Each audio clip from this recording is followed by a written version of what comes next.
செம்மணி மனித புதைகுழி அகழ்வாய்வுகளில் இதுவரை மொத்தம் 483 எலும்புக்கூடுகள் அடையாளம் காணப்பட்டுள்ளன. அவற்றில் 481 மனித எலும்புக்கூடுகள் இதுவரை முழுமையாக அகழ்ந்தெடுக்கப்பட்டுள்ளன.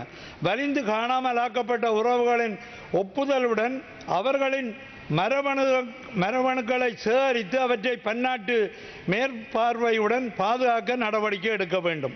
மனித புதைகுழி விடயத்தில் அடையாளம் காணப்பட்ட இரும்பு தொகுதிகளை நிலத்திலிருந்து அகழ்ந்தெடுப்பது என்பது முதல் கட்ட செயல்பாடாகும். அதன் பிற்பாடு எண்பு மாதிரிகளை அறிவியல் பூர்வமாக ஆய்வு செய்வது இரண்டாவது நடவடிக்கையாகும். அதனைத் தொடர்ந்து அகழ்ந்தெடுக்கப்பட்ட எண்பு தொகுதிகளின் கால எல்லை தொடர்பில் தொல்லியல் திணைக்களம் அறிவியல் அறிக்கை ஒன்றினை சமர்ப்பிப்பார்கள்.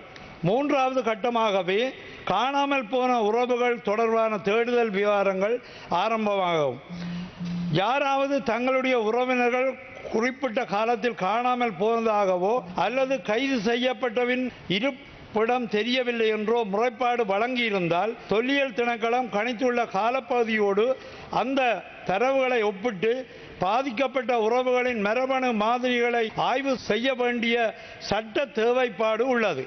ஆனால் வலிந்து காணாமல் ஆக்கப்பட்ட உறவுகளின் மரபணுக்களை சேகரித்து அதனை பாதுகாக்கும் காப்பகம் எதுவும் இதுவரை உருவாக்கப்படாத நிலையே காணப்படுகின்றது. எனவே காணாமல் ஆக்கப்பட்டவர்களின் உறவுகளின் மரபணுக்களை அவர்களின் ஒப்புதலுடன் சேகரித்து அவற்றை பன்னாட்டு மேற்பார்வையுடன் பாதுகாக்கின்ற நடவடிக்கைகள் முன்னெடுக்கப்பட வேண்டும். மனித புதைகுழி அகழ்வாய்வுகளில் பங்கேற்கின்ற சட்டத்தரணிகளில் ஒருவரான ரணிதா ஞானராசா அவர்களும் அண்மையில் இது தொடர்பில் வலியுறுத்தி இருக்கின்றார்.